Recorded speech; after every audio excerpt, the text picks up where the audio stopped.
Bonjour, bonsoir tout le monde, je suis ravie de vous retrouver aujourd'hui pour une nouvelle vidéo et aujourd'hui est une vidéo recommandation lecture de Noël. J'aurais peut-être dû vous la poster plus tôt, hein, je sais pas. Bon, voilà, en tout cas je vous la poste maintenant. Je vous ai réuni des lectures que j'ai faites et d'autres que je n'ai pas faites mais que j'aimerais faire. Donc voilà, il y a un petit peu de tout, il y a du français.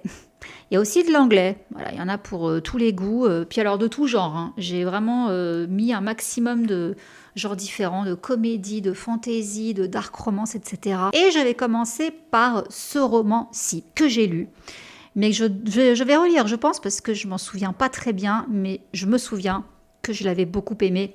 Il s'agit de Comment ne pas faire pitié à Noël quand on est célibataire de Johanna Bolouri. Je me souviens pas trop, hein, mais je sais que ça m'avait fait rire. Noël, le cauchemar de tout célibataire. À 38 ans, Émilie a un travail satisfaisant, des amis fabuleux et surtout un appart merveilleux situé à des centaines de kilomètres de sa famille trop intrusive. Sa seule source de stress est Evan, son jeune voisin qui fait beaucoup trop de bruit la nuit. Mais qu'importe, heureuse en couple avec Robert, Émilie espère bien l'inviter chez elle pour Noël et lui présenter ses parents. Le temps des questions indiscrètes et des moqueries est enfin derrière elle, mais quand elle s'aperçoit que Robert lui ment depuis le début, Émilie décide de rompre. Et maintenant, comment affronter sa famille pendant les fêtes? Elle fait leur appel au fêtard d'à côté. Voilà, donc comme je vous dis, je vais le relire parce que je ne m'en souviens plus, mais je sais que j'avais bien aimé. Ensuite, lui par contre, je viens de le relire. Le plaisir de te détester d'Émilie Million. Je l'ai lu là, il y a quelques jours à peine. Je l'adore, je lis tous les ans. Il n'est pas très grand, hein, mais ça franchement, c'est l'une de mes comédies. Alors, l'esprit de Noël n'est pas forcément hyper présent, malgré ce qu'on pourrait penser en regardant la couverture, mais ça se passe quand même à l'époque des fêtes. Et j'adore ce bouquin parce que je sais pas en fait, mais j'ai un attachement particulier avec ce livre et je le kiffe en fait. Ça se passe, alors il y a Marie et David. Et alors ils ont 28 ans. Et en fait, le livre commence avec Marie et sa meilleure amie qui doivent se rendre à une réunion d'anciens. Donc en fait, c'est sa promo de lycée, ou de terminale, qui avait dit on se retrouve dans 10 ans et on voit où on en est. Et elle veut pas y aller parce qu'elle n'a pas de boulot, parce qu'elle n'a pas de mec. Enfin, en gros, pour elle, elle a raté sa vie, donc elle ne veut pas aller à cette soirée et voir comment tous les autres, ils ont réussi, etc. Finalement, sa copine arrive à la convaincre, elle se pointe à la soirée, et là, en fait, elle voit tout de suite un type, et elle se dit « Waouh, il est trop beau, tout ça, machin ». Et en fait, il y a des pains-bêches, une ancienne, enfin toujours pain-bêche, une ex de leur classe, quoi, qui vient et qui dit « Oh, Marie, t'as renoué contact avec David et tout », et là, elle le regarde. Et même lui, il l'avait pas reconnu, hein. Il se dit « Ah ouais, on se connaît ». Elle dit « Bah, Marie, David, David, Marie ». Et là, d'un coup, on se regarde en mieux, ils se disent « Ah oui, Marie était sortie, vite fait. Elle avait un crush, en fait, sur David quand ils étaient au lycée. Et David, c'était un garçon qui avait des boutons plein le visage, etc. Enfin, c'était pas le gars qui avait du succès. Et Marie, elle avait quand même un crush secret sur lui. Donc, voilà, ils se voyaient quand même très souvent. Et elle osait pas le dire à la pain-bêche parce qu'elle avait peur de son opinion. Du coup, un jour, celle-là, elle a fait une soirée et elle a invité Marie et David à venir en tant que couple pour la mettre mal à l'aise, quoi, Marie. Et du coup, Marie, elle s'est dit, c'est la honte, quoi. Ouais, je l'aime bien, mais j'ai pas envie que la pain-bêche, je sais plus comment elle s'appelle, la pain-bêche, on s'en fout, nous juge. Donc, je vais faire croire à David que je suis malade. Et je vais quand même aller à la soirée. Sauf que ça s'est mal terminé, cette histoire. Ça s'est très mal terminé. Du coup, Marie ne sait plus où se mettre parce qu'elle n'a pas été cool avec lui. Et au final, David ne va pas lâcher l'affaire. Il dit ouais, alors comme ça, t'es en galère de boulot. Lui, il a grave réussi. Il est devenu non seulement beau gosse, mais en plus, il a sa propre compagnie qu'il dirige avec son ex-femme. Et il est papa. Il a une petite fille. Du coup, il propose un boulot à Marie. Et elle, au début, elle veut pas accepter parce qu'elle se dit « Ouais, il y a anguille sous roche, quoi. Il veut me faire un coup de crasse, il veut se venger. » Sauf qu'il lui propose un taf facile, un bon salaire. Donc, elle accepte. Sauf que dans le boulot, déjà, elle est tout le temps avec lui dans son bureau. Ils sont que tous les deux. Petit à petit, voilà, il va se passer des trucs. Et David, quoi, comment je l'aime, ce gars. Il est... Waouh. Il est la juste dose du grumpy et du lover. Vous voyez, en plus c'est un daddy solo. Bon, on a aussi l'ex dans l'histoire qui va essayer de faire des trucs, quoi. Une petite romance, mais hyper sympa et très drôle. Marie est très drôle. Marie est vraiment, vraiment très drôle. C'est pas la fille insupportable ou quoi, hein. Là, c'est vraiment un personnage féminin qui, voilà, même si elle est un peu en mode loseuse, elle a des réparties. Le David, franchement, leurs échanges me font trop rire. Et en même temps, c'est le gars stressé parce qu'il a plein de trucs sur les épaules. Sa situation, elle est pas facile. Il y a son ex qui arrête pas qui le gonfle, quoi. Plus la petite à gérer. Et Marie, est-ce qu'il veut vraiment se venger d'elle ou est-ce qu'il a toujours un gros crush sur elle? Voilà, je vous laisse découvrir, mais c'est vraiment... j'adore cette petite romance. J'adore David. Et voilà quoi, tous les ans je la relis et je la relis avec délectation. Ensuite, une autre de mes romances de Noël chouchou, pas si simple, de Lucie Castel. Alors celle-là aussi je l'aime beaucoup et je la relis aussi chaque année avec plaisir. Là on a deux femmes, alors on a Scarlett qui est avec sa sœur Mélie et elle se retrouve coincée à l'aéroport l'avant-veille de Noël à Heathrow. Elle tombe Scarlett sur un homme dans les toilettes de l'aéroport qui s'appelle William et ils vont se retrouver dans le même hôtel le temps de prendre un autre avion le lendemain. Du coup ils vont parler ensemble et vu qu'elles sont coincées, il va leur proposer de passer Noël chez lui, dans sa famille. Et là, franchement, c'est génial, parce que le Noël va pas du tout se passer comme il aurait dû se passer. Au final, toute la famille de William va débarquer, la grand-mère, la mère, enfin tout le monde, et ça va être un joyeux bordel. Bon, il y a une romance qui va se développer entre Scarlett et William, que j'aime beaucoup, c'est très touchant. Et voilà, situation complètement inopinée, impromptue. J'aime bien en fait quand tout part d'une galère avant les fêtes de Noël, le stress et tout ça, et ce truc de trouver comme une seconde famille très rapidement, de vite s'attacher à plein de personnages secondaires, etc. Chacun a sa casserole, chacun a sa particularité. La grand-mère, mention spéciale. C'est très drôle, c'est très frais et c'est très touchant. Voilà. Je précise, ceux qui me connaissent, ce n'est pas très épicé, hein, tout ça. C'est un demi-piment. Ensuite, celui-là, je vous en ai parlé l'année dernière parce que je l'avais lu sur la Kindle et contre toute attente, j'en attendais pas grand-chose. J'avais trop aimé. Pourtant, c'est un schéma classique qu'on a déjà vu et revu. Ça s'appelle Mon boss, sa famille cinglée, mon Noël pourri et moi, de Lil Evans. Alors, Sienna est une jeune femme appliquée qui aime son travail et elle bosse pour un patron autoritaire, Knox, qui lui impose de passer Noël dans sa famille et en fait, il a fait passer pour sa petite amie. Le schéma archi classique, hein, des livres comme ça, je les compte même pas tellement qu'il y en a. Mais celui-là m'avait particulièrement plu parce que, bon, on a un Knox grumpy, hein, voilà.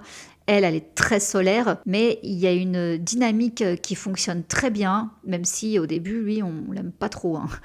Et sa famille est particulière, il y a des chamailleries, des règlements de compte, mais elle se laisse pas faire, hein, Sienna. Elle a pas sa langue dans sa poche, hein, elle est pas complètement soumise, hein. Et j'ai adoré cette romance qui prend son temps, mais encore une fois, des personnages secondaires, des scènes, des répliques qui m'ont fait hyper rire. Des trucs aussi touchants sur Knox qu'on va apprendre, voilà. Ce côté fougueux également qu'il a, ce côté passionné. J'ai beaucoup aimé, donc voilà, contre toute attente, celui-là, il s'est démarqué du lot. Enfin, en tout cas, sur moi, ça a très très bien marché, hein. Donc, il n'est pas très petit, je l'avais kiffé. Celui-là aussi, je vais le relire, si j'ai le temps. Ensuite, un autre que j'avais beaucoup aimé, je l'ai relu lui aussi également, là, il y a quelques jours. Bon, je l'ai relu en diagonale, parce que, mine de rien, il n'est pas si petit. Et il y a beaucoup de scènes où, voilà quoi.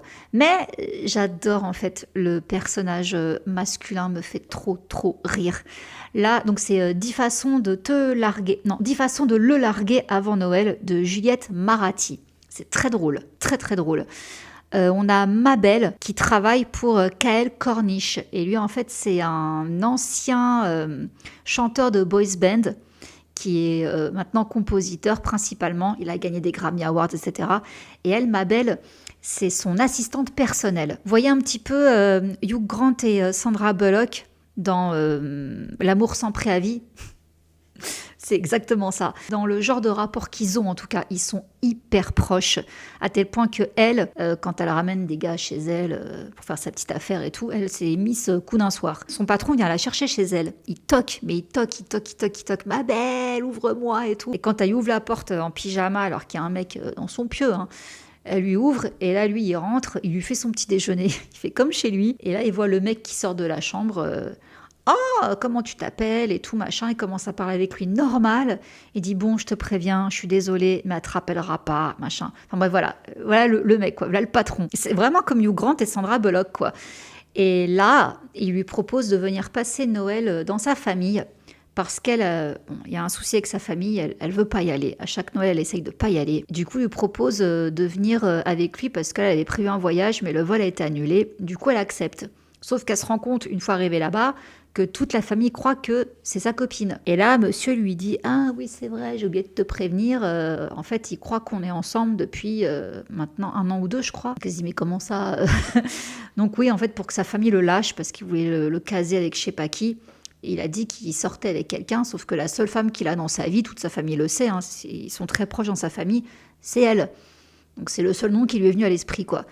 Donc elle n'est pas contente, donc elle dit bah écoute, c'est simple, j'accepte de rester à condition qu'on rompe devant ta famille, voilà. Bon, c'est ce qu'ils vont faire, sauf que la famille ne va pas vouloir gober qu'ils ont rompu. Ils croient vraiment qu'ils sont en couple, ou du moins qu'il y a un truc entre eux, donc ils ont essayé de jouer les entremetteurs, et c'est trop mignon. Franchement, il me fait rire, parce que Kael, il est particulier. Il a vraiment des bizarreries. Et ma belle, j'avoue, elle est cassante avec lui. Elle l'appelle tête de pioche. On dirait qu'elle a aucun respect pour son patron. Mais ouais, ils ont vraiment une relation particulière. Et c'est pas souvent, je trouve, qu'on lit des romances où c'est justement patron-employé, mais où vraiment on se demande où est la frontière, quoi. C'est limite elle qui commande son patron, quoi, par moment. Mais ouais, franchement, leur relation, elle est trop mignonne. Et ça va mettre du temps parce qu'au final, ils sont potes. Et une romance qui va naître là-dedans, c'est compliqué. Mais ça se met très bien en place. Et j'ai passé un super moment, en fait. On est encore avec une famille, là, les personnages, et nos 2 héros. Sublime, j'adore. Maintenant, on va passer à une autre catégorie. Si vous aimez la fantaisie, que vous aimez Sarah J. Maas, bon, forcément, dans ACOTAR, ce tome-ci, un palais de glace et de lumière, je suis obligée de le recommander, quoi. Il se passe à Noël. Noël à Vélaris. Donc là, pour rappel, on est à la fin, on est après le tome 3, après toute la bataille, voilà. Et là, on fait une pause pour fêter Noël à Vélaris. Donc on est avec Fer, Rysand, toute la bande. Nesta, elle est en train de filer un mauvais coton depuis qu'elle est faée. Et donc là, il y a les premières bribes de ce qui va se passer dans le tome 4, notamment avec Cassian. Cassiane, comme vous voulez. Donc j'aime beaucoup ce tome, il est petit, il est vraiment introductif. Mais pour ceux qui aiment la saga ACOTAR, qui ont commencé à la lire, mais qui sont, je sais pas, au tome 1 ou tome 2 ou au tome 3, bah sachez que celui-là, il n'est pas indispensable à la saga, mais je trouve quand même qu'un peu, parce qu'il plante les bases pour le tome 4. Donc voilà, si vous êtes dans la saga, n'oubliez pas ce tome, qui est un tome introductif, mais qui se passe à Noël à Vélaris, quoi. Déjà, rien que pour ça, c'est juste un gros kiff. Ensuite, ceux qui lisent la saga Dark Romance de Penelope Douglas, sachez qu'il y a 2 nouvelles annexes, 2 nouvelles supplémentaires, dont une qui se passe à Noël. Il s'agit de Fire Night. Donc vous vous rappelez, on est avec 4 bonhommes, 3 ou 4, faut que je relise, hein, parce que j'ai abandonné après le tome 1, et il faut que je poursuive, donc faut que je relise. Je me rappelle même plus des noms des personnages ni rien, mais en gros on est sur une histoire de bully. Une fille qui a voulu intégrer un groupe lors d'une fête, et au final, il y en a 2 ou 3, je ne sais plus, qui se retrouvent en prison. Ils sont persuadés que c'est à cause d'elle. Du coup, quand ils sortent 3 ans plus tard, ils vont lui pourrir la vie. Mais il y a une romance dans l'histoire.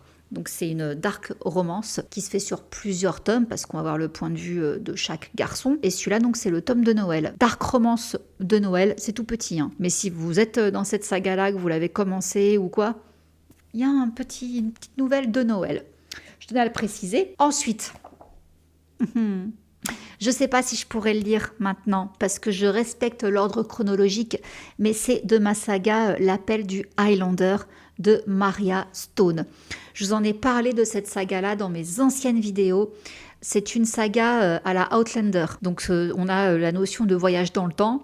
Donc généralement des femmes, même si pour l'instant, j'ai vu l'histoire avec un homme de notre époque qui se retrouve, alors eux ils vont encore plus loin que dans Outlander, hein. Je crois qu'ils se retrouvent en Écosse en 1400 et quelques, je ne sais plus. On a quand même les galères de clans, machin, tout ça, hein. On se retrouve pas chez les bisounours, mais ce sont des romances que j'adore, des romances Highlander quoi. À chaque fois je vois Jamie Fraser, donc forcément je kiffe, des romances trop mignonnes, et ça c'est un tome spécial Noël. Il est beaucoup plus petit que les autres, hein. Mais voilà, si vous aimez les histoires de voyage dans le temps, si vous aimez le délire Outlander, écossais, histoire des clans, tout ça. En gros, si vous avez lu ou si vous voulez lire ou si vous avez peur de lire Outlander, parce qu'à la base c'est des romans, hein, là c'est en 10 fois moins compliqué. Les tomes, c'est vraiment... chaque tome, c'est une romance. Donc, bon, après, tout le monde se connaît, hein. Il va y avoir quand même un lien, mais c'est pas prise de tête, quoi. Donc, si vous aimez juste le côté romance d'Outlander, vous êtes servi avec ça. Et là, donc, c'est un tome de Noël. Obligé. Mais je vous dis, je sais pas si je pourrais le lire parce que je les lis dans l'ordre. Et celui-là, il est à un moment donné. Donc, bon, bref. Ensuite, retour dans le contemporain. Je l'ai toujours pas lu, s'il vous plaît. From Lukov with Love de Mariana Zapata. Pourquoi pour Noël? Parce que ça se passe dans la glace. Voilà, c'est polaire. Donc, je l'ai sélectionné pour la période des fêtes. Parce que, honte à moi, j'ai toujours pas lu. Donc je vous lis le résumé, comme ça je vais me remettre aussi un peu dedans. Jasmine a toujours rêvé de briller sur les pistes des grandes compétitions de patinage artistique. Mais malgré des années d'entraînement intensif et de nombreuses chutes et fractures, sa carrière est au point mort. Jusqu'au jour où Ivan Lukov, la star du patinage, lui propose de former un duo avec lui. Ce partenariat pourrait réellement faire décoller la carrière de Jasmine, mais il y a un léger problème. Elle déteste véritablement le jeune champion. Lukov est certes brillant, très séduisant, mais aussi incroyablement arrogant, glacial et têtu.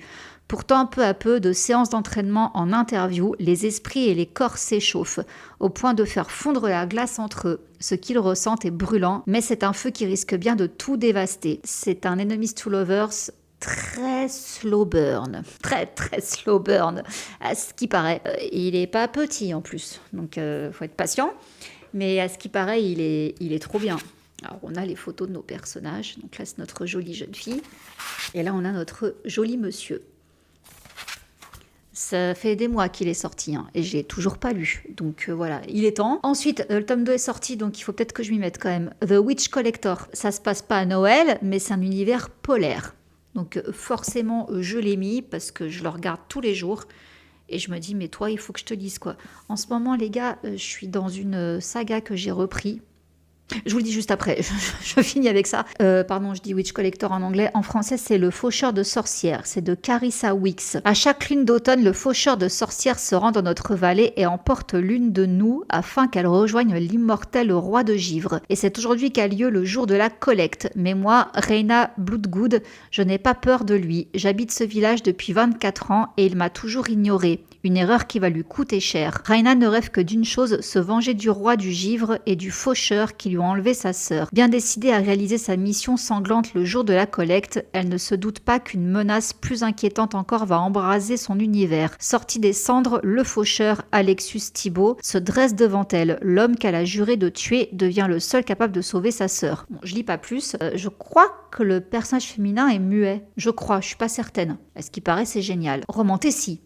Polaire, j'en dirai pas plus. Donc oui, comme je disais, en ce moment, je suis à fond dans la saga Bonds, parce que j'en ai marre en fait. Je commence des sagas, je les finis pas. Du coup, après, je me fais avoir, parce que pour peu que j'en sois au tome 1, 2, 3, et que je laisse plusieurs mois et qu'après je dois y continuer, j'ai oublié, du coup je dois me retartiner 1, 2, 3 tomes. Donc j'ai dit, bon, il y en a marre en fait. Donc maintenant je reprends des sagas que je voulais vraiment continuer depuis le début. Il y a 6 tomes. J'étais en PLS tout à l'heure parce que j'ai fini le tome 4. Le tome 3 et 4 finissent sur un cliffhanger de la mort qui tue.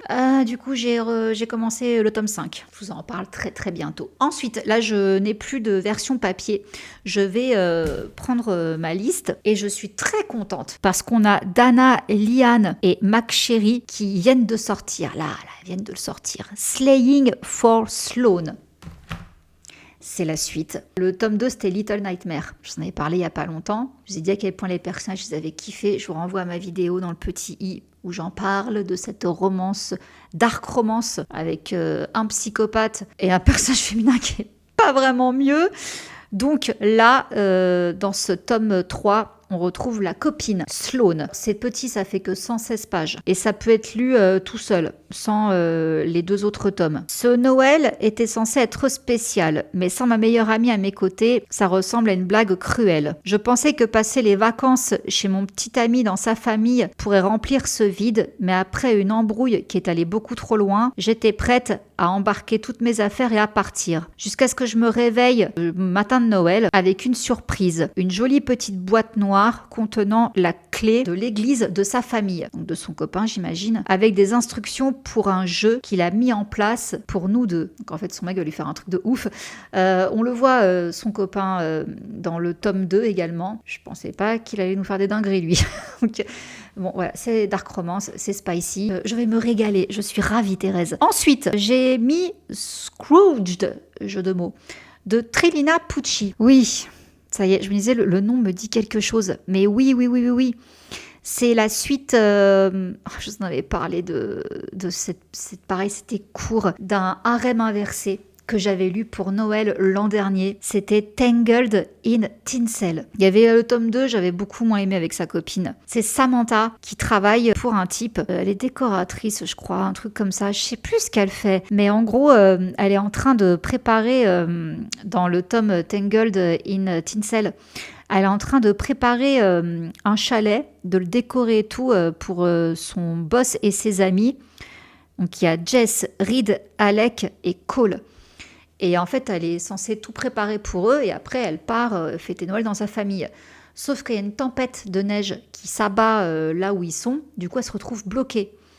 Et son patron, il dit « Bah, tu vas rester avec nous, c'est pas grave. » Sauf qu'en fait, ce qu'elle ne savait pas, elle le trouve très beau, son patron. Hein. Elle dirait pas non. Hein.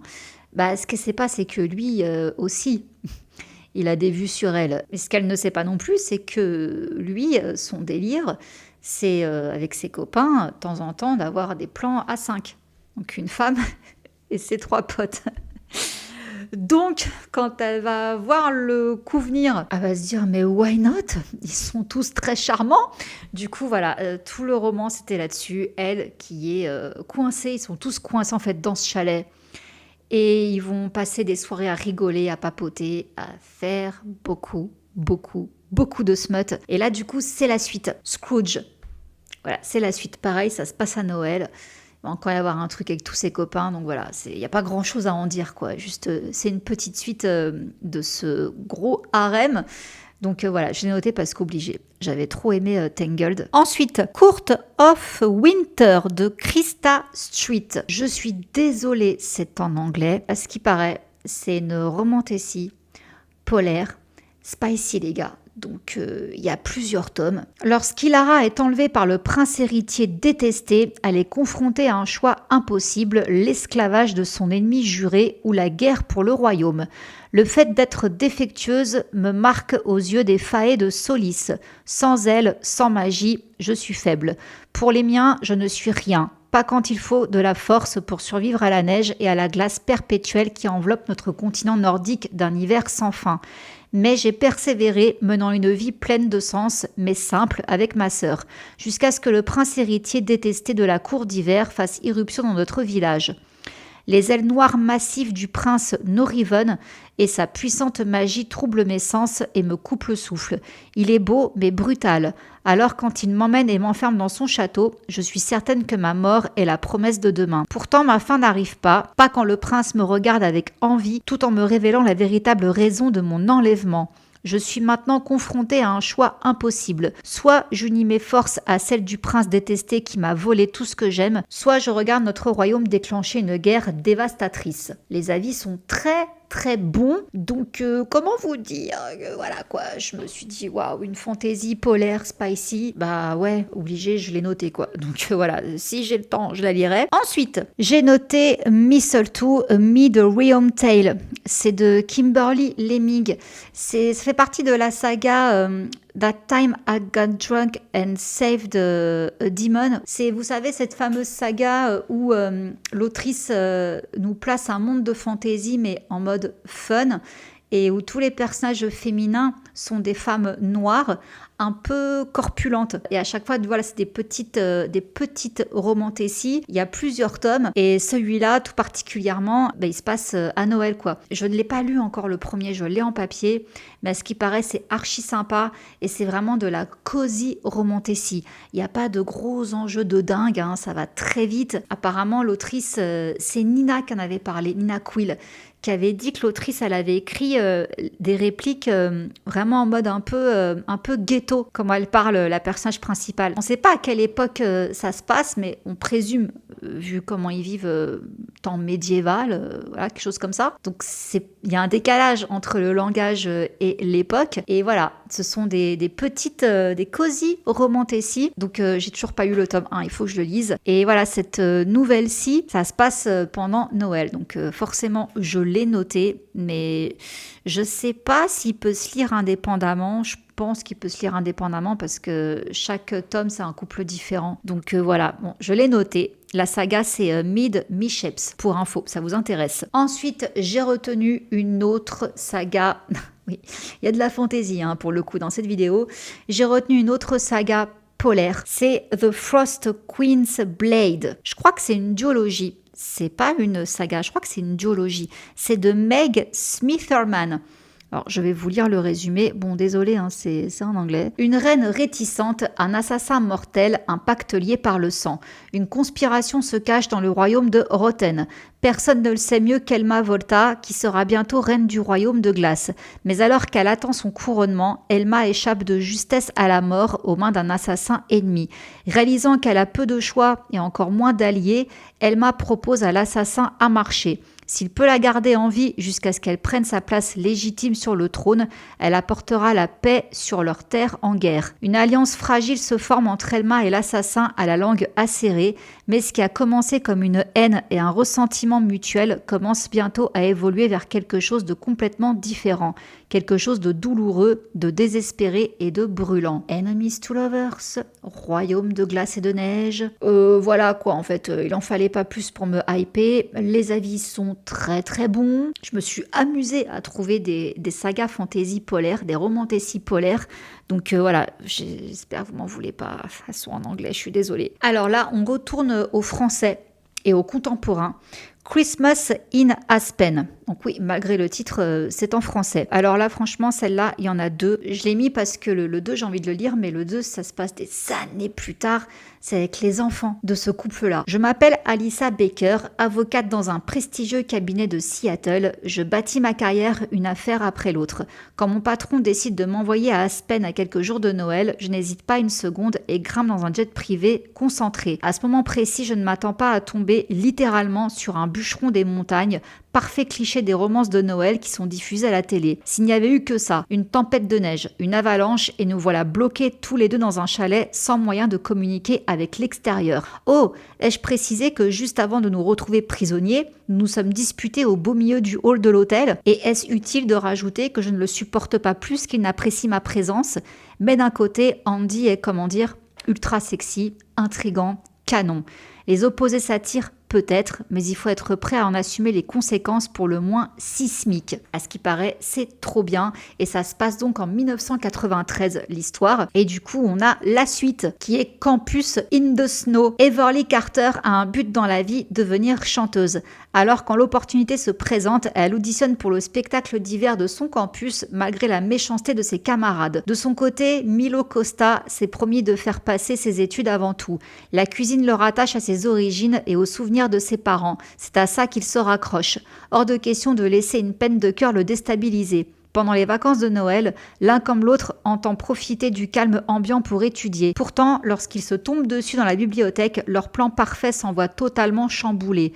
Devenir amis, c'est une bonne idée et ça semble facile. Seulement, tout se complique quand ils réalisent tous les deux que leur attirance est plus forte que leur amitié et qu'elle les pousse tous les deux sur le même chemin. Sur des airs de Greatest Showman, de saveur italienne et de romance sous la neige, découvrez l'histoire d'amour de la fille d'Alyssa et Andy, 30 ans après les événements de Christmas in Aspen. Ça m'intrigue, du coup voilà, j'ai noté les deux. Donc voilà, ça c'est en français, c'est du contemporain. Les couvertures, je les trouve juste trop trop mignonnes. Elles sont simples, mais je les trouve trop belles. Donc voilà, ça aussi, je l'ai noté. Ensuite, on retourne dans la fantasy, en anglais, je suis désolée. C'est de Megan Brandy et Amo Jones, Fate of a Royal. Apparemment, c'est une duologie. Vu la couverture, c'est du polaire, hein, voilà.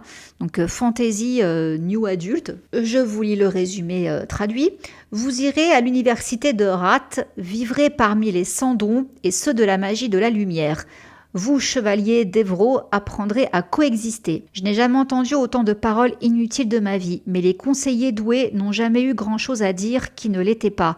Les seuls membres parmi eux qui disent quelque chose qui mérite d'être écouté sont mes parents, le roi et la reine des Stygiens, le peuple de la magie noire. Tous les doués sont obligés de quitter notre royaume après l'obtention de leur diplôme pour passer les 4 prochaines années dans un monde qui n'est pas le nôtre. Donc en fait, lui et ses frères, ils vont partir effectivement dans un royaume sans don pour aller à l'université. Et là, en fait, il va tomber sur une sans don, une fille sans don, sauf que il va être obsédé par elle. Il dit même que c'est sa compagne prédestinée, mais il n'y a aucune chance que le destin me donne à moi, un seigneur de Rath, un héritier du trône de magie noire, une fille sans don. Je prouverai qu'ils se sont trompés, qu'elle n'est pas à moi. Si j'ai de la chance, je la détruirai au passage. Donc en gros, le mec, il rencontre son âme sœur, mais elle est pas assez bien pour lui. Parce que c'est une humaine sans don. Ça m'intrigue beaucoup, donc voilà, je l'ai noté. Et c'est la couverture qui m'a convaincue de le faire, parce que ça se passe pas à Noël, mais la couverture est polaire, les amis. Donc écoutez, on va voir, mais on va voir. Et là, on termine avec un titre qui veut tout dire, Christmas on the 13th floor. Donc Noël au 13e étage. Alors, il y a 11 livres. On va pas y aller 11, on est d'accord. Donc lui, c'est une nouvelle, c'est de Lee Jaco. Je pense qu'on peut la lire indépendamment. En tout cas, moi, c'est ce que je vais faire. J'ai pas l'intention de me taper les 11 romans. Mais en tout cas, voilà, celle-là, vu que ça se passe à Noël, vu le titre, je l'ai retenue. Et de quoi ça parle? Alors, c'est du contemporain. Même si au début, quand j'ai vu la couverture, je me suis dit, waouh, c'est de la fantaisie ou quoi? Non, c'est du contemporain. Alors, mon patron, Monsieur Chen, est nul. C'est le plus grand grincheux qui ait jamais affligé la terre, et même son joli visage ou sa carte noire ne peuvent compenser sa personnalité de merde. Je pourrais écrire un livre sur toutes les façons dont je le déteste et sa domination séduisante qui attire d'une manière ou d'une autre tout le monde, y compris moi. Mais au lieu de cela, je me contenterai d'être une plaie et de continuer à le défier par tous les moyens possibles tout en gardant mon emploi. Le seul problème est qu'il aime me froisser autant que moi, alors il me force à assister à la fête annuelle de Noël. J'allais lui refuser, mais au lieu de cela, je me suis retrouvée à apprécier sa demande. J'aime aussi la façon dont ses yeux se fixent sur moi, suivant chacun de mes mouvements. On dit que c'est la saison des cadeaux, peut-être que je devrais voir ce que mon patron a à offrir. C'est une petite nouvelle, donc je me suis dit, allez, ça mange pas de pain, on va bien voir quoi. Combien de pages ça fait? 118. Tout petit quoi. Voilà les amis, donc il y avait un peu de tout comme je vous disais, fantasy, contemporain, français, anglais. J'espère vous avoir donné envie de découvrir ces romans. Et voilà quoi. Donc je vais vous retrouver la semaine prochaine pour un point lecture. Je ne sais pas encore ce que me réserve Savage Ponds, mais il faut que je finisse cette saga parce que là je veux du coup m'attaquer à toutes mes lectures. Je crois, franchement, j'hésite. Je crois que je vais me lancer dans celui-là en premier parce que du coup, si j'aime pas, j'achèterai pas le tome 2. Donc vu qu'il vient de sortir et que c'est très beau, Jaspage, tout ça, parfois il reste pas longtemps en vente, donc il faut que je me dépêche, comme ça si je l'aime, je prends le tome 2. Donc je crois que c'est celui-là que je vais lire en premier. Voilà, et écoutez, je vais essayer, il faut que j'y pense. Des fois je le fais pas tout de suite, mais je le fais après coup, de vous mettre tous les noms des livres dans la barre d'infos. Sur ce, je vous laisse et je vous fais plein de gros bisous, je vous dis à la semaine prochaine. Mouah. Bisous, ciao.